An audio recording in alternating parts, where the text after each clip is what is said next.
Assalamualaikum. Hai. Ivy. Apa khabar? Ivy saya. Ya. Baik je. Hari tu janji apa? Baju raya. Baju raya. Hari tu saya janji nak bagi baju raya kan? Hari ni baju raya. Wow. Lawannya. Warna hijau. Wow. Kan? Hari tu minta warna hijau kan? Cantik tak? Nanti raya pakai. Okey. Okey. Seronok tak? Seronok sangat. Seronok sangat. Ada satu lagi t-shirt Kak Aidil. Cantiknya. Cantik. Ni paling kecil lah, XS. Nak baju besar sikit pakai gemuk sikit, bagi gemuk.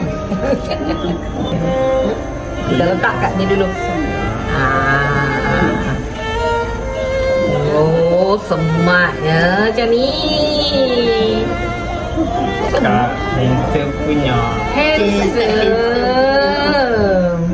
Sebab ada daki. Dekat mana?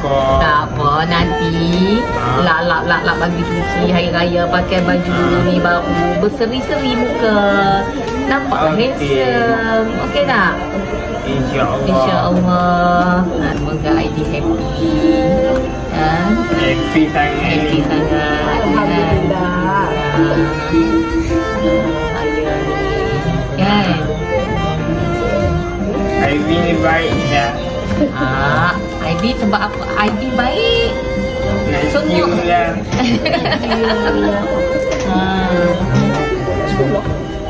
Tahun ni Ivy umur berapa?